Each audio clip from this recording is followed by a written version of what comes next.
ఓం నమో భగవతే వాసుదేవాయ. ఓం నమ శివాయ. శ్రీ లక్ష్మీదేవి అనుగ్రహం కలగాలంటే ఏం చేయాలి? ఈరోజు వీడియోలో చెప్పుకుందాం. స్కిప్ చేయకుండా వినండి. మన ఇంట్లో డబ్బు ఎల్లప్పుడూ ఉండాలంటే మనకు లక్ష్మీదేవి అనుగ్రహం పుష్కలంగా ఉండాలి. ఆ తల్లి చల్లని కరుణ మనపై ఉంటే డబ్బు కొరత ఉండదు. మనం చేసే పనులు, మన ప్రవర్తనను బట్టే భగవంతుని కృప మనకు కలుగుతుంది. మరి లక్ష్మీదేవి అనుగ్రహం పొందాలంటే ముఖ్యమైన కొన్ని పాటించాలి. అవేంటంటే, శ్రీ లక్ష్మీ కటాక్షం కోసం సూర్యోదయానికి ముందుగానే లేచి ఇంటికి వెనక వైపు గల తలుపును తీసిపెట్టాలి.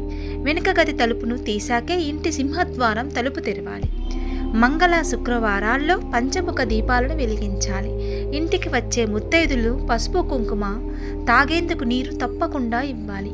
పసుపు కొమ్ములను ముత్తైదులకు ఇవ్వడం ద్వారా పూర్వజన్మల్లో చేసిన పాపాలు హరించబడతాయని, కుటుంబం సుఖ సంతోషాలతో విరసిల్లుతుందని పురాణాల్లో వివరించబడింది.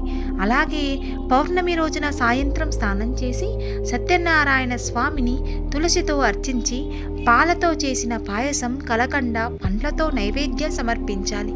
ఈ పూజ అయిన తర్వాతే రాత్రి భోజనం చేయాలి. వజ్రం, వెండి పాత్రలలో లక్ష్మీ కటాక్షం గలవారికే లభిస్తాయి. ముఖ్యంగా వెండి సామాన్లు, వెండి పాత్రలు ఇతరులు బహుమతిగా ఇవ్వకూడదు. ఇంట్లో ఉన్న వెండి పాత్రలు తమ సంతానానికి కూడా ఇవ్వకూడదని శాస్త్రవచనం.